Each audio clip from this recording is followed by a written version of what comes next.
Praise the Lord Jesus Christ. எனக்கு அன்பான தேவ ஜனமே, தேவனின் சத்தம் ஒரு நிகழ்ச்சிக்கு நான் உங்களை வரவேற்கிறேன். ஆண்டவருக்கு நான் மிகவும் மனதார நன்றி சொல்றேன்.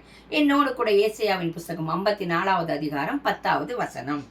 மலைகள் விலகினாலும் பர்வதங்கள் நிலை பெயர்ந்தாலும் என் கிருபை உன்னை விட்டு விலகாமலும் என் சமாதானத்தின் உடன்படிக்கை நிலை பெயராமலும் இருக்கும் என்று உண்மையில் மனதுருகிற கர்த்தர் சொல்கிறார். ஆமீன்.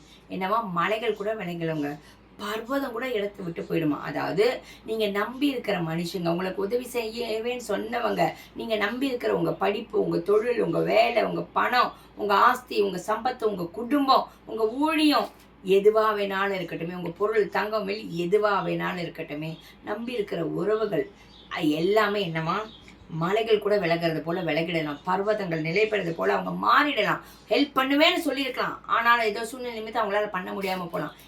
எது வேணாலும் தலைகீழா மாறலாம். ஆனால் ஆண்டவர் சொல்றார், என் கிருபை இன்று முதல் கொண்டு உன்னை விட்டு விலகாமலும், அது மாத்திரமல்ல என் சமாதானத்தின் உடன்படிக்கையை நான் உன்னோடு செய்து அது நிலை பெயராமலும் இருக்கும் என்று யார் சொல்றாராம்? உங்க மேல மனதுருகிற கர்த்தர் சொல்லுகிறாராம். நீங்க தேவனை நம்புறதை விட்டுட்டு பல நேரத்துல சூழ்நிலைகளையோ மனிதர்களையோ உங்களோட சுய பலத்தையோ நம்பி இருக்கிறதுனால எத்தனையோ இழப்புகளை பார்த்துருக்கலாம்.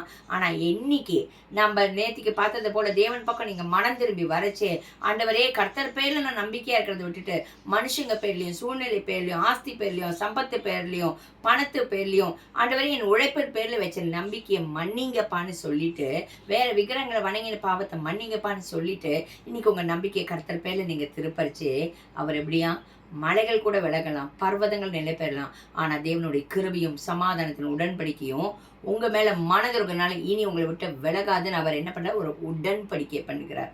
ஆமீன். நம்ம ஜெபிக்கலாமா? எங்கள் அன்பின் பரலோக தகப்பனே, உம்மை துதிக்கிறோம், ஸ்தோத்தரிக்கிறோம்ப்பா.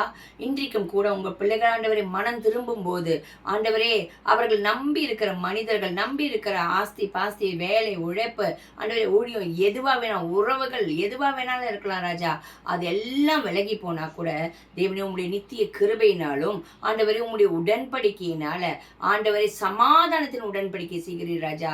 ஒரு பக்கம் உங்க கிருபை, ஒரு பக்கம் உங்களோட சமாதானம். இந்த பிள்ளைகள் ஆண்டவரே நம்ப கூடாத நம்பி இழந்து போன சமாதானத்தை திருப்பி தந்து ஆண்டவரே நித்திய கிருபையுடன் அவர்களுக்கு இறங்கி ஆண்டவரே நீர் அவர்களோடு இருந்து ஆசீர்வதிப்பதற்காக, அந்த உடன்படிக்கை செய்வதற்காக நன்றி ராஜா.